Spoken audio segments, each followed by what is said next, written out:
আমি শুধু একটা দলিল দিয়ে শেষ করে দেই, শবে বরাত আছে না নাই? আছে। দেখুন আমি আপনাদেরকে দেখে শুনে দেই। দেখুন শবে বরাত আছে কি নাই এ নিয়ে আপনারা কোরআন শরীফে আয়াত পড়বেন। বিসমিল্লাহির রহমানির রহিম। ইন্না আনসালনাহু ফি লাইলাতিন মুবারাকাতিন ইন্না কুন্না মুনদিরিন।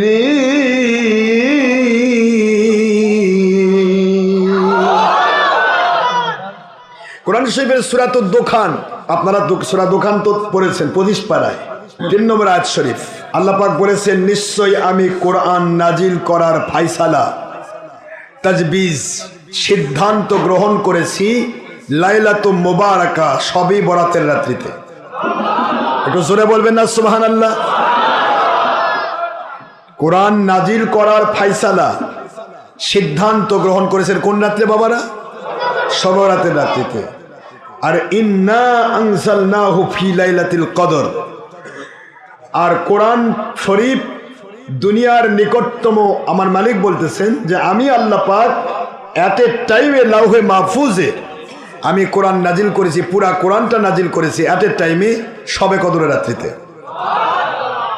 সিদ্ধান্ত গ্রহণ আর নাজিল করা, একটা হলো সিদ্ধান্ত গ্রহণ ফায়সালা করা, আরেকটা হলো বাস্তবায়ন করা। কথা কি বুঝতে পেরেছেন? অর্থাৎ শবে বরাতের রাত্রিতে কোরআন নাজিলের সিদ্ধান্ত নেওয়া হয়েছে, শবে কদরের রাত্রিতে কোরআন শরীফ এট এ টাইমে নাজিল হয়েছে। এখান থেকে 23 বছরের ব্যবধানে আমার আল্লাহ পাক কোরআন শরীফ অল্প অল্প 5 আয়াত 3 আয়াত 5 আয়াত 3 আয়াত করে 23 বছরের ব্যবধানে আল্লাহ 6666 আয়াত নাজিল করেছেন। জোরে বলুন সুবহানাল্লাহ। এখন এই আয়াতের ব্যাখ্যাটা করলো কে? কোরআনের ভাষায় যে লাইলাতুল মুবারাকা যে কদরের শবে বরাতের রাত, এই ব্যাখ্যাটা করেছে কে? এটা আগে জানা দরকার। এই ব্যাখ্যা করেছেন হযরতে আব্দুল্লাহ ইবনে আব্বাস রাদিয়াল্লাহু আনহু। আন ইবনে আব্বাস রাদিয়াল্লাহু আনহু আন্নাল্লাহ তাআলা ইয়াকদিল আকদিয়াতা ফি লাইলাতিন নিসফিন শাবান ওয়া ইউসাল্লিমুহা ইলা আরবাবিহা ফি লাইলাতিল কদর। সুবহানাল্লাহ বলেন। এই ব্যাখ্যাটা আমার নবীজির সাহাবী আব্দুল্লাহ ইবনে আব্বাস রাইসুল মুফাসসিরিন তিনি এই ব্যাখ্যা করেছেন। আর আপনারা ভালো করেই জানেন মানা আলাইহি ওয়াসাবি, আপনারা জানেন তিরমিজি শরীফ 2641 নম্বর হাদিস, আবু দাউদ শরীফ 4597 নম্বর হাদিস, মিশকাত শরীফ 30 পৃষ্ঠা 171 নম্বর হাদিস। এই হাদিস শরীফ বলা হয়েছে 73 ফেরকা হবে ব্যাখ্যা, 72 ফেরকা ব্যাখ্যা জাহান্নামী হবে, 1টি ফেরকা জান্নাতি হবে। ওই জান্নাতি ফেরকার সিম্পটম হুজুর দিয়েছেন মা আনা আলাইহি ওয়া আসহাবি, আমি আখি নবী সাল্লাল্লাহু আলাইহি ওয়াসাল্লাম এবং আমার সাহাবায়ে কেরামের ব্যাখ্যার সাথে যাদের ব্যাখ্যা মিলবে তারা জান্নাতি। জোরে বলুন সুবহানাল্লাহ। এখন আল্লাহর হাবিব সাল্লাল্লাহু আলাইহি ওয়াসাল্লাম যেটা বলেছেন, আব্দুল্লাহ ইবনে আব্বাস তো তাই বলেছেন নাকি? আব্দুল্লাহ ইবনে আব্বাস বানাতে পারবে? নবীর সাহাবী, কথার কথা আমি গুনাহগার, আমার নবীর গোলাম। আমার একটা মুরিদ যদি আমার থেকে নিয়ে কথা বলে, আমার মুরিদ যদি আমার থেকে নিয়ে কথা বলে, তাহলে সে কি কথা বানাতে পারবে না আমার থেকে নিতে হবে? কথা বোঝেন নাই বাবা? তাহলে আমি নবীজির গোলাম হিসেবে আমার মুরিদ যদি আমার থেকে নিয়ে বলে, তাহলে আমার নবী পাক সাল্লাল্লাহু আলাইহি ওয়াসাল্লামের ডাইরেক্ট সাহাবী সোহবতে থাকা, যাদের ঘোড়ার পায়ের ধুলির সাথে কিয়ামত পর্যন্ত কোনো মানুষের তুলনা নেই, সুবহানাল্লাহ বলেন, সেই সাহাবী রাদিয়াল্লাহু আনহুর মধ্যে শ্রেষ্ঠ মুফাসসির হুজুর বলেছেন আব্দুল্লাহ ইবনে আব্বাস, তিনি হলেন রাইসুল মুফাসসিরিন। তিনি বলতেছেন, কি বলতেছেন? মুস্তাহিদ সাহাবী রাইসুল মুফাসসিরিন হযরত আব্দুল্লাহ ইবনে আব্বাস রাদিয়াল্লাহু থেকে বর্ণিত, তিনি বলেন নিশ্চয়ই মহান আল্লাহ তাআলা অর্ধ শাবান শবে বরাতের রাত্রিতে যাবতীয় বিষয়ের ভাগ্য তালিকা প্রস্তুত করেন, আর কদরের রাত্রিতে ভাগ্য তালিকা বাস্তবায়নকারী ফেরেশতাদের হাতে তা পেশ করেন। জোরে বলুন সুবহানাল্লাহ। ইমাম কুরতুবী তাফসিরে কুরতুবী 20 নম্বর খণ্ড 123 পৃষ্ঠা, এটা অসংখ্য জায়গায়। আল্লামা আলুসি বাগদাদি তাফসির রুহুল মাআনি 13তম খণ্ড 111 পৃষ্ঠা, ইমাম খাজেন তাফসিরে লুবাবুত তাবিল 4th খণ্ড 116 পৃষ্ঠা, দারুল কুতুব ইলমিয়া বৈরুত লেবানন। আপনারা বুঝতে পারলেন যে কোরআনের ভাষায় শবে বরাত আছে? জোরে বলতে হবে আছে। দলিল অসংখ্য, দলিল দিয়ে কবর দেওয়া যাবে, আমি যাচ্ছি না, সেদিকে সময় নেই। এখন আপনারা আসেন শবে বরাতের হাদিস নিয়ে একটা আলোচনা করি, ছোট্ট একটা হাদিস। হাদিস তো অসংখ্য অসংখ্য হাদিস শবে বরাত উপলক্ষে। সিয়াসাত্তার গান যারা গায়, সহি হাদিস, এটা সহি, এটা জয়ীফ, এটা জাল, এটা এই সহিহ হাদিস, জাল হাদিস, জয়ীফ হাদিস, মওযূ হাদিস যারা সিস্টেম করেছেন তারা সকলেই ছিলেন মাযহাব অবলম্বনকারী ইমাম এবং আল্লাহর ওলিদের মুরিদ। একটু জোরে বলবেন না সুবহানাল্লাহ। এখন যারা সহিহ হাদিস সাহেবকে লাফাচ্ছে এরা বলতেছে মাযহাব মানাও শিরক, বায়াত হওয়া শিরক। তাহলে মাযহাব মানা, বায়াত হওয়া, ইমাম বুখারী, মুসলিম, তিরমিজি, ইবনে মাজাহ, আবু দাউদ, নাসাই 76 ইমামই মাযহাব মেনেছেন, 6 ইমামই বায়াত হয়েছেন, পীর মুরিদি করেছেন। তাহলে তাদের কেতাব দিয়ে যারা দলিল দিতে চায় এরা কোন ধরনের মানুষ যে যাদের শিরক করছে মুশরিক, তে মুশরিকের কেতাবে দলিল দেওয়া যাবে? এরা বিপদে আছে বাবা। কি বলেন আপনারা? এদের নাম লামাযহাব, বিপদে আছে। আর দান যেটা দিচ্ছেন সেটা আল্লাহ এবং আল্লাহর হাইবে রাস্তায় দিচ্ছেন, এই তো নাকি? রাস্তা দুটাই, কিন্তু একটা আমাকে সরাসরি দিচ্ছেন, এটা আমাকে দিবেন, আমার থেকে রিসিপ্ট নেবেন নির্দিষ্ট টাইমে আমার থেকে, আপনি লিখে দিবেন। আমি বারবার বলছি, আপনি বলেন হুজুর 1 মাস পরে টাকা আমার দরকার, আপনি 1 মাসই লিখে দেবেন, পরে যা বলবেন হুজুর দিচ্ছে না, এই কালিমে আমি নিতে পারবো না বাবা। কথা কি বুঝতে পারেননি? যিনি ঋণ দিচ্ছেন 60,000 দেন আর 50,000 দেন আর 1 লাখই দেন, আপনি লিখে দিয়ে যাবেন কয় মাসের জন্য ঋণ দিচ্ছেন। আপনার নির্দিষ্ট টাইমের আগে ইনশাল্লাহ আপনার ঋণ পরিশোধ করা হবে। কিন্তু বলতে পারবেন না হুজুর তো দিছি বারে, দেয় না বারে, দেয় না বারে, এরকম বলো না। লেনদেনেই বোঝা যাবে কে কয় নম্বর মানুষ। আমাকে ঋণ দিয়েই দেখেন, আমার মালিকের দয়া, আপনার ঋণটা দিয়েই দেখেন আমি কয়দিনে আপনি ভাড়াই কিনা, আপনার কি ঠকাই কিনা দেখেন। আপনি নিজে লিখে দিয়ে যাবেন, কয়দিন দিবেন সেই কয়দিনের মধ্যে দেওয়া হবে। দরবারের ভিতরে মোবাইল চোর, জুতা চোর, তারপরে টাকা চোর কিন্তু ঢুকবে, আর ফস করে আবার টাকা হাত দেন না, চোর কিন্তু দেখে নিবে এই যে টাকা আছে। কথা কি বুঝতে পেরেছেন? নিজেরটা নিজে সাবধান বাবা আমার, কারণ যেখানে বেশি লোক হয় সেখানে ঢাউটটাও ঢোকে না বাবা। আবার পরে যা বলবে হুজুরের দরবারে গেলাম রে, টাকা সব চুরি করে নিয়েছে, হুজুরের মনি সোনা পরে থাকলেও নিবে না, ওটা এখানে জমা দিবে। কিন্তু যারা চোর আসবে ওই উদ্দেশ্যে, ওরা দিবে না, নিয়ে চলে যাবে। আচ্ছা বাবা, আমি দলিলটা দিয়ে দিই, একটা হাদিস দিয়ে আমি শেষ করে দেবো। حدثنا الحسن بن علي الخلال رحمة الله عليه قال حدثنا عبد الرزاق قال أنبأنا ابن أبي سبرة رحمة الله عليه عن إبراهيم ابن محمد رحمة الله عليه عن معاوية ابن عبد الله ابن جعفر رحمة الله عليه عن أبيه عن علي ابن أبي طالب رضي الله تعالى عنه قال رسول الله صلى الله عليه وسلم إذا كانت ليلة النصف من شعبان فقوموا ليلها وصوموا نهارها فإن الله ينزل فيها لغروب الشمس إلى السماء الدنيا فيقول ألا من مستغفر فاغفر على مسترزق فارزقا على مبتلا فوافيا على كذا حتى يطلع الفجر وفي رواية أخرى حتى تطلع الشمس سبحان الله বলেন। হাদিসের উদ্ধৃতি গ্রহণ করার আগে কোন কোন কিতাবে এই হাদিস আছে দেখেন। মুন্সিরা কত বড় ধাপ্পাবাজ, এ কত বড় বেঈমান এবং জালেম, সব রাতের ব্যাপারে মানুষকে কতবার ভাড়াচ্ছে। দেখুন হাদিসের কিতাব ইবনে মাজাহ সুনান প্রথম খণ্ড 444 পৃষ্ঠা, হাদিস নম্বর 1388, লেখে নাও দুনিয়ার বাতিল ফেরকা। ইমাম বাইহাকি শুআবুল ঈমান পঞ্চম খণ্ড 354 পৃষ্ঠা, হাদিস নম্বর 3822। ইমাম বাইহাকি ফাজাইলুল ওয়াক্ত হাদিস নম্বর 33। দাইলামি ফেরদাউসলিদ দাইলামি প্রথম খণ্ড 259 পৃষ্ঠা, হাদিস নম্বর 1007। ইমাম মুনজির তারগিব ওয়াত তারহিব দ্বিতীয় খণ্ড 75, হাদিস নম্বর 155। ইমাম খতিব তিবরিজি মিশকাতুল মাসাবি দ্বিতীয় খণ্ড 245 পৃষ্ঠা, আর মিশকাতের 2 খণ্ড মিলে একটা খণ্ড যেটা সেটা 114 বা 115 পৃষ্ঠা আরবি ভলিউম, হাদিস নম্বর 1233। আল্লামা ইমাম আবু বকর কেনানি মেজবাহুজ জুজাহ 2 নম্বর খণ্ড 10 পৃষ্ঠা, হাদিস নম্বর 80। আল্লামা আবু বকর কেনানি মেজবাহুজ জুজাহ 2 নম্বর খণ্ড 10 নম্বর হাদিস নম্বর 491। মোল্লা আলী কারি মিরকাতুল মাফাতি তৃতীয় খণ্ড 195 পৃষ্ঠা, হাদিস নম্বর 1308। ইমাম জালালউদ্দিন সুয়ুতি তাফসিরে দুরুল মানসুর সপ্তম খণ্ড 402 পৃষ্ঠা, দারুল ফিকুর ইলমিয়া বৈরুত শায়েখ আব্দুল হক মুহাদ্দিস দেহলভী সকল আলেম ওলামার ওস্তাদ সনদ আশআতুল লুমাত শরহে মিশকাত হাদিস চতুর্থ খণ্ড 212 পৃষ্ঠা, হাদিস নম্বর 1233। ইমাম তিবি শরহে মিশকাত তৃতীয় খণ্ড 448 পৃষ্ঠা হাদিস নম্বর 1233। ইমাম কুরতুবী তাফসীর কুরতুবী 16 খণ্ড 126 ও 127 পৃষ্ঠা। ইমাম ইবনে হিব্বান আস-সহিহ হাদিস নম্বর 1388। ইমাম তাইমি ইসফাহানি তারগিব ওয়াত তারহিব দ্বিতীয় খণ্ড 397 পৃষ্ঠা হাদিস নম্বর 1860। ইরাকি তাকরিজে ইহিয়া প্রথম খণ্ড 240 পৃষ্ঠা। শাওকানি ফায়েদুল মাওদুআত প্রথম খণ্ড 51 পৃষ্ঠা। মাহমুদ মোহাম্মদ খলিল মুসনাদে জামে 13 খণ্ড 216 পৃষ্ঠা হাদিস নম্বর 1070। বদরুদ্দিন আইনি উমদাতুল কারি শরহে বুখারী 11তম খণ্ড 82 পৃষ্ঠা। মোবারকপুরি আহলে হাদিসদের লিডার ওস্তাদ শায়েখ মোবারকপুরি মিরআতুল মানাজিহ 4th খণ্ড 343 পৃষ্ঠা হাদিস নম্বর 1316। ইবনে জাওজি আল ইলালুল মুতানাহিয়া 2য় খণ্ড 71 পৃষ্ঠা হাদিস নম্বর 922। তাহের পাটনি তাজকিরাতুল মওজুআত প্রথম খণ্ড 45 পৃষ্ঠা। আব্দুল হাই লখনবী প্রথম খণ্ড 81 পৃষ্ঠা। কাস্তালানি মাহেবে লাদুনিয়া 3য় খণ্ড 300 পৃষ্ঠা বুখারী সারে 24 নম্বর। জুরকানি শরহ মাওয়াহিবে লাদুনিয়া 10ম খণ্ড 561 পৃষ্ঠা। ইমাম রমলি ফতোয়া রমলি 2য় খণ্ড 80 পৃষ্ঠা। ইবনে হাজার মক্কি ফতোয়া ফিকহিয়াতুল কুবরা 2য় খণ্ড 80 পৃষ্ঠা।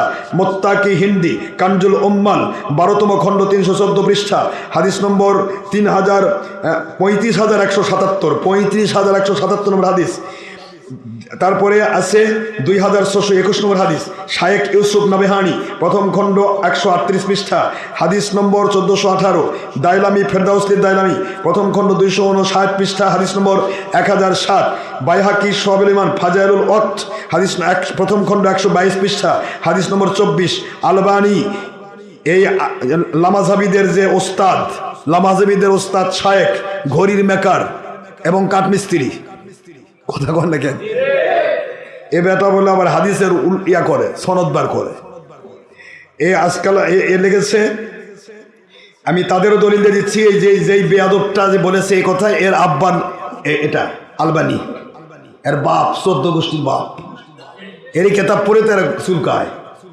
এই আলবানি লিখেছে, আলবানির সিলসিলাতুল আহাদিস দইফা 5ম খণ্ড 154 পৃষ্ঠা হাদিস নম্বর 2132। আব্দুল আজিজ বিন বাজ একবার ডাইরেক্ট সৌদি আরবের মুফতি আব্দুল আজিজ বিন বাজ মাজমু আল ফতোয়া প্রথম খণ্ড 190 পৃষ্ঠা। ইমাম জাহাবি যিনি হলেন আপনার আসমাই রেজাল শাস্ত্রের শ্রেষ্ঠ নক্ষত্র, ইমাম জাহাবি রহমতুল্লাহ আলাইহ তার মিজানুল এতেদাল 4th খণ্ড 461 পৃষ্ঠা রাবি নম্বর 10517 এবং সিয়ারু আলামের নুবালা এটাও ইমাম জাহাবি লিখিত 7ম খণ্ড 330 পৃষ্ঠা ক্রমিক নম্বর 116। ইবনে হাজার আসকালানি ফতহুল বারি শরহে বুখারীর লেখক তাহজিবুত তাহজিব 12তম খণ্ড 27 পৃষ্ঠা। জাহাবি সিয়ারু আলামের নুবালা 7ম খণ্ড 330 ক্রমিক নম্বর 116। ইমাম জাহাবি মিজানুল এতেদাল 4th খণ্ড 461 পৃষ্ঠা। বুঝতে পেরেছেন আপনারা? যতগুলো হাদিসের দলিল দিলাম এগুলা যদি থরে থরে সাজায়, এই জালেমের বাচ্চা জালেম ওর কবর মাটি দেওয়ার জায়গা থাকবে না, উঁচা হয়ে যাবে, পাহাড় হয়ে যাবে। এখন হাদিসের ইবারত পড়েছি, উদ্ধৃতি দিয়েছি, এখন হাদিসের অর্থ শোনেন সরাসরি ডাইরেক্ট 76 কেতাব মন্দে শোনেন। আমি কিন্তু বলেছি ইবনে মাজা এবং ইবনে মাজার কত বুঝছেন তো, সুনান। তারপর ইবনে মাজার বর্তমান নুসখা যেটা আপনার বর্তমান 99 পৃষ্ঠা আরবি ভলিউম। তারপরে আপনার তিরমিজিতেও আসছে। আমি যতগুলি দলিল দিলাম দলিলগুলো সবতে আছে। কি আছে দেখেন সরাসরি অর্থ। আন আলী রাদিয়াল্লাহু আনহু, আলী থেকে বর্ণিত নবীজির জামাতা কয়লা কলে রাসূলুল্লাহ সাল্লাল্লাহু আলাইহি ওয়াসাল্লাম, নবীজি পাক সাল্লাল্লাহু আলাইহি ওয়াসাল্লাম বলেন কি, ইদা কানাত লাইলাতুন নিসফি মিন শাবান, শাবান চাঁদের 15 তারিখ রাত্রি যখন তোমাদের কাছে আসবে, অর্থাৎ সবে বরাতের রাত যখন আসবে, সবে বরাতের রাত যখন আসবে তখন তোমরা কি করবে? হুজুরের অর্ডার। আখেরি নবীকে আল্লাহ জানিয়েছেন, নবী আমাদের জানাচ্ছেন। মন দিয়ে শোনেন কি বলতেছেন। ক্বালা রাসূলুল্লাহ সাল্লাল্লাহু আলাইহি সাল্লাম, হুজুর বলতেছেন, যেগুলা দলিল আপনাদের দিলাম সেই দলিলটা শোনেন। কি বলছেন? ইদা কানাত লাইলাতুন নিসফি মিন শাবান, শাবান চাঁদের 15 তারিখ। হাদিস তোমার মুখস্থ দেখালাম এই জন্য দেখায় দিচ্ছি যাতে করে বলতে না পারেন যে হুজুর বানাই করছে। কথা কি বোঝা গেছে? তো এই হাদিস হলো ইবনে মাজার 99 পৃষ্ঠার বাবের নাম কি জানেন? বাবু মা জাআ ফি লাইলাতিন নিসফি মিন শাবান। এটা তিরমিজিতেও আসছে, 76 কিতাব। হুজুর বলে এই হাদিসের বাবের নাম, অধ্যায়ের নাম শবে বরাত লাইলাতুন নিসফি মিন শাবান। শাবান চাঁদের 15 তারিখ, আজকে 15 তারিখ রাত না? 15 তারিখ রাত শবে বরাতের রাত্রে আল্লাহর পক্ষ থেকে যে নিয়ামত নাজিল হয়, এই নিয়ামত নাজিলের অধ্যায়। সুবহানাল্লাহ জোরে বলেন। এই অধ্যায়ের হাদিস আয়েশা সিদ্দিকা রাদিয়াল্লাহু তাআলা, নবীজির স্ত্রী, আমাদের আম্মা, 7 লক্ষ হাদিসের হাফেজা। তার থেকে কয়েকটা হাদিস আছে মিশকাত শরীফের অ্যাডজাস্ট খণ্ড, যেটা 114 এবং 115 পৃষ্ঠা করলেই পাবেন, আরবি ভলিউম সব জায়গায় আছে। আল্লাহর হাবিব বলেন, ইদা কানাত লাইলাতুল নিসফি মিন শাবান, শাবান চাঁদের 15 তারিখ রাত যখন আসবে, ফাকুমু লাইলাহা, ওই রাত্রিটা তোমরা আল্লাহ পাককে খুশি করার জন্য ইবাদতের মধ্য দিয়ে ঘুম জাগিয়ে কেটে দাও, ঘুমায়ও না। সুবহানাল্লাহ কন্যা। কুম মানে জাগরণ করা। কি করা? আমরা কি করতেছি? রাত্রি জাগরণ করো, রাত্রি জাগরণ করো, ঘুমায়ও না, রাত্রি জাগরণ করো। ওয়াসুমু নাহারাহা, দিনের বেলা তোমরা রোজা রাখো। আপনারা কাক মানবেন, নবিক নাকি সুরেক? ইমান সুর, ইমান সুর জালেম দেখ মানবেন? ফেসবুক ইউটিউব চোর মুন্সি, জালেম মুন্সি দেখ মানবেন আপনারা? আল্লাহ বলেছেন আতিউল্লাহ, আল্লাহকে মানো, ওয়া আতিউর রাসূল, আখি রাসূলকে মানো, ওয়া উলিল আমরি মিনকুম, নবীজি পাক সাল্লাল্লাহু আলাইহি ওয়াসাল্লামকে মানার মতো যে ওলিরা মানে সে ওলিদেরকে মানো। সূরা নিসা 7 নম্বর আয়াত, 4 নম্বর সূরা, 5 নম্বর পারা, মদিনাতুল আইন। আল্লাহর আইন হলো নবীকে মানো এবং ওলিল আমর আল্লাহর ওলিকে মানো। এখন বলেন তো, এই জালেম যে বললো এই কথা, এই জালেমের ওলিকে? শয়তান। বলে না কে ওলিকে? মাল্লাইসা লাহু শাইখ ফাশাইকু শায়তান।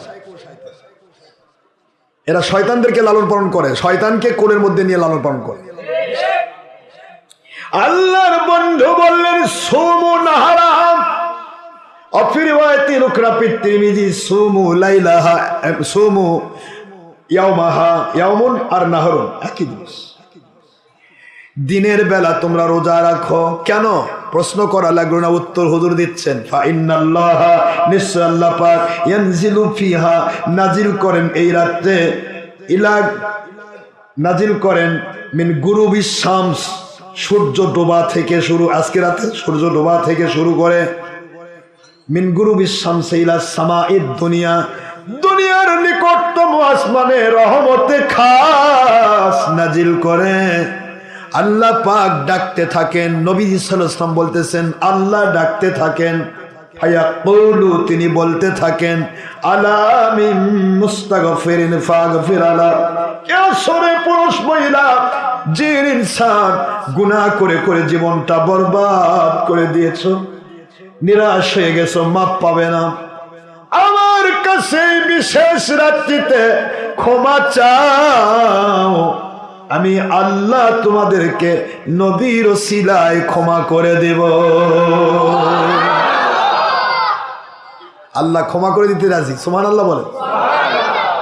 এবার পরে হচ্ছেন আলা মিম মুস্তা আলা মুস্তারজিকুন ফারযুক, এমন কেউ আছে যারা রেজেক প্রার্থী, ব্যবসায় বরকত হচ্ছে না, যাতে হাত দিচ্ছ, ভালো কাজ হচ্ছে না, অর্থ নাই, সম্পদ নাই, তোমাদের বিপদ চলছে, চাকরি নাই, বাকরি নাই, বেকারত্ব চলছে, চাকরি আছে প্রমোশন নাই, তা দিয়ে তোমার বাড়ি চলে না, ব্যবসা করছো কিন্তু বরকত নাই।